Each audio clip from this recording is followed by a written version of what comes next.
जय हिंद दोस्तों। 90 शब्द प्रति मिनट डिक्टेशन स्टार्ट। चीनी साम्राज्यवाद वैश्विक राजनीति में लगातार तनाव बढ़ा रहा है।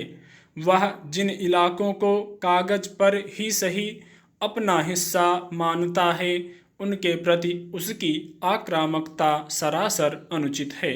उसकी अशालीन प्रवृत्ति सिर्फ दावे तक सीमित नहीं रहती, बल्कि उसके आगे बढ़कर वह बयान देता है और अपनी हरकतों से नाराजगी दर्शाता है।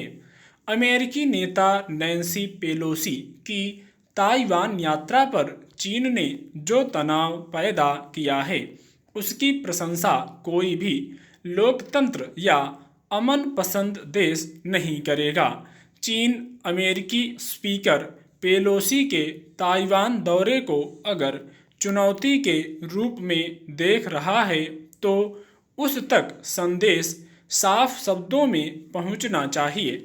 पेलोसी की यात्रा के जरिए अमेरिका ने चीन को ताइवान के मुद्दे पर ललकार कर एक तरह से ठीक ही किया है। ताइवान का स्वतंत्र वजूद नया नहीं है, वह एक संप्रभु राष्ट्र है, लेकिन चीनी साम्यवादी सत्ता ने अपने उत्थान के दिनों में जो आक्रामक सपने संजोए थे, उन्हें साकार कर लेना चाहता है।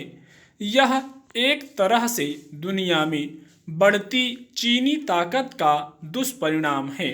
वह रणनीति के तहत ऐसे तनाव पैदा कर रहा है कि आसानी से उसका साम्राज्यवादी सपना साकार हो जाए।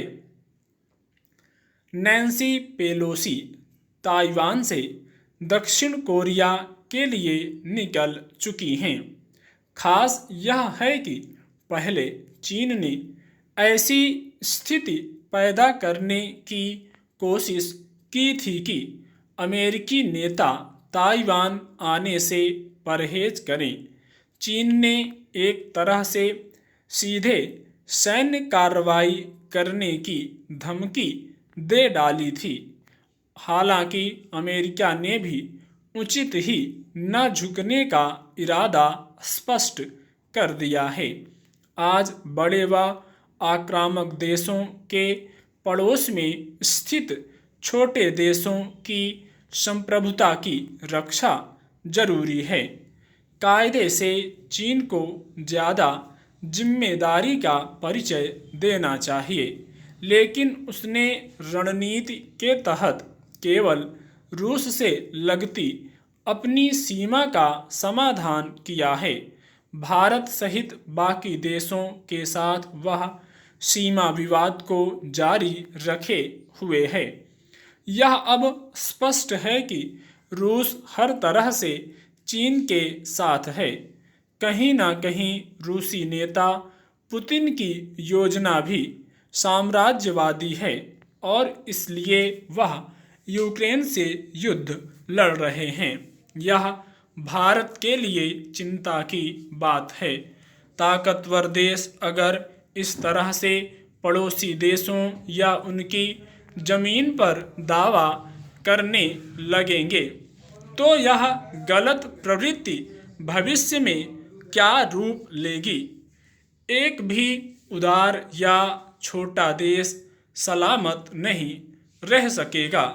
राष्ट्रीयता, परंपरा, इतिहास की उपेक्षा करके केवल भूखंड के लिए चल रही यह लड़ाई कहाँ पहुंचकर रुकेगी। अफसोस की ख्वाब से उपजे दावों की इस गलत परिपाटी का कोई इलाज संयुक्त राष्ट्र के पास भी नहीं है। संयुक्त राष्ट्र नव साम्राज्यवाद के समक्ष नाकाम है। उससे ज़्यादा उम्मीद भी नहीं की जा सकती। रूस यूक्रेन मामले में संयुक्त राष्ट्र की भूमिका हम देख ही चुके हैं। संयुक्त राष्ट्र में रूस और चीन दोनों ही देशों की मंजूरी जरूरी है। दोनों अगर मिल जाएं तो संयुक्त राष्ट्र के प्रयासों को निष्प्रभावी बना सकते हैं। स्टॉप।